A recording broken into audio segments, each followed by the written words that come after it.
ವ್ಯವಸ್ಥೆಯೇ ಸರ್ಕಾರವೇ ಮಾಡಿದಂಥ ಸರ್ಕಾರದ ಸ್ಪಾನ್ಸರ್ಡ್ ಅಪರಾಧ, ತುಂಬ ಕ್ರೌರ್ಯ, ಅಷ್ಟೊಂದು ಕ್ರೂರವಾದ ಅಪರಾಧ.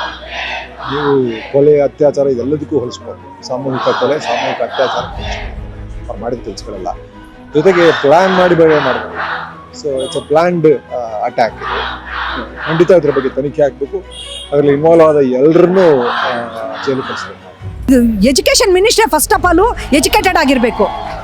ನಮ್ಮ ಪ್ರಧಾನಿಗಳು ಅಷ್ಟೇ, ಪ್ರಧಾನಿಯಾಗಿ ಬರೋರು ಕೂಡ ಎಜುಕೇಟೆಡ್ ಆಗಿರಬೇಕು. ಆವಾಗ ಮಕ್ಕಳಿಗೆ ಏನು ಸಿಗಬೇಕು, ದೇಶಕ್ಕೆ ಏನು ಸಿಗಬೇಕು ಅನ್ನೋಂಥ ಅರ್ಥ ಆಗುತ್ತೆ ಅವ್ರಿಗೆ. ಅವ್ರು ಎಜುಕೇಟೆಡ್ ಅಲ್ದಿದ್ದಕ್ಕೇ ಈ ಪ್ರಾಬ್ಲಮ್ ಆಗ್ತಾ ಇರೋದು. ಈ ಹೋರಾಟ ಅತ್ಯಂತ ನೈತಿಕವಾದ್ದು ಮತ್ತು ಮೌಲಿಕವಾದಿದ್ದ ಹೋರಾಟ ಆಗಿದೆ. ಹಾಗಾಗಿ ನಾವಿದರಲ್ಲಿ ತೊಡಗಿಸ್ಕೊಳ್ತಾ ಇದ್ದೀವಿ.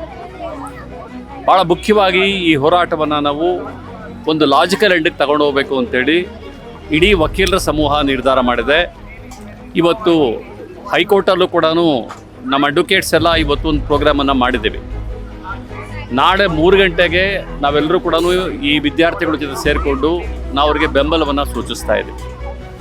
ಈ ಹೋರಾಟ ಒಂದು ಲಾಜಿಕಲ್ ಎಂಡ್ಗೆ ಹೋಗಬೇಕು, ಅಲ್ಲಿವರೆಗೂ ಹೋಗೋವರೆಗೂ ಕೂಡ ನಾವು ಈ ಹೋರಾಟವನ್ನು ಮುಂದುವರಿಸ್ತಿದ್ದೇವೆ. ಧರ್ಮೇಂದ್ರ ಪ್ರಧಾನ್ ರಾಜೀನಾಮೆ ಕೊಡಬೇಕಾಗತ್ತೆ.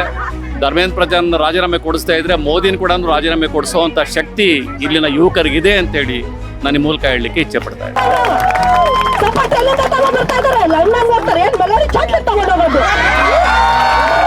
That's the path India has taken to get itself liberated from